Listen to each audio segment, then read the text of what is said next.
നമസ്കാരം, ഭാരത് ലൈവിലേക്ക് സ്വാഗതം. കേരളത്തിൽ ഡ്രൈവിംഗ് ടെസ്റ്റ് പരിഷ്കരണത്തിനെതിരെ പ്രതിഷേധം തുടരുന്നതിനിടയിൽ ഡ്രൈവിംഗ് സ്കൂളുകാർക്കെതിരെ മന്ത്രി കെ.ബി. ഗണേഷ് കുമാർ. മനുഷ്യൻ ജീവനാണ് വലുതെന്നും മിന്നൽ വേഗത്തിലുള്ള ടെസ്റ്റ് ആളെ കൊല്ലാനുള്ള ലൈസൻസ് നൽകലാണെന്നും മന്ത്രി ഗണേഷ് കുമാർ പറഞ്ഞു. ഡ്രൈവിംഗ് ടെസ്റ്റ് പരിഷ്കരണത്തിൽ നിന്ന് പിന്നോട്ടില്ലെന്നും പ്രതിഷേധം കണ്ട് പിന്മാറില്ലെന്നും ഗണേഷ് കുമാർ പറയുന്നു. പരിഷ്കരണത്തിൽ നിന്ന് പിന്മാറ്റം കോടതി പറഞ്ഞാൽ മാത്രം. മനുഷ്യജീവനാണ് വലുത്. 4 മിനിറ്റ് കൊണ്ട് ലൈസൻസ് നൽകണമെന്ന് കോടതി പറഞ്ഞാൽ അനുസരിക്കും. അക്കാര്യത്തിൽ ഈഗോ ഇല്ല. മിന്നൽ വേഗത്തിലുള്ള ടെസ്റ്റ് ആളെ കൊല്ലാനുള്ള ലൈസൻസ് നൽകലാണ്. ഇലക്ട്രോണിക് വാഹനത്തിനായി ഇന്ത്യയിൽ പ്രത്യേക ലൈസൻസ് ഇല്ലെന്നും മന്ത്രി പറഞ്ഞു. ഡ്രൈവിംഗ് സ്കൂൾ മാഫിയ സംഘങ്ങളാണ് പ്രതിഷേധങ്ങൾക്ക് പിന്നിൽ. മലപ്പുറത്ത് ഡ്രൈവിംഗ് സ്കൂൾ മാഫിയ സംഘമുണ്ട്.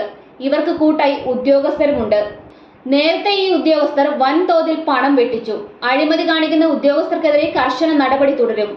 സംസ്ഥാനത്തെ പുതുക്കിയ ഡ്രൈവിംഗ് ടെസ്റ്റ് ഇന്നു മുതൽ പ്രാബല്യത്തിൽ വരുമ്പോൾ പരിഷ്കരണത്തിൽ പ്രതിഷേധമുയരുകയാണ് ഡ്രൈവിംഗ് സ്കൂളുകൾ.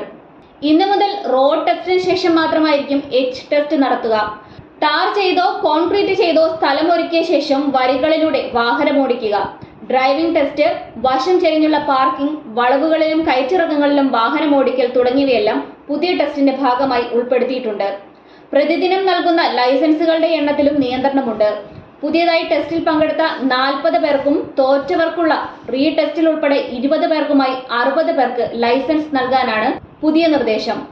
ഇതേസമയം ഡ്രൈവിംഗ് ടെസ്റ്റ് പരിഷ്കരണത്തിനെതിരെ ഡ്രൈവിംഗ് സ്കൂളുകളുടെ പ്രതിഷേധം ശക്തമായി തുടരുകയാണ്.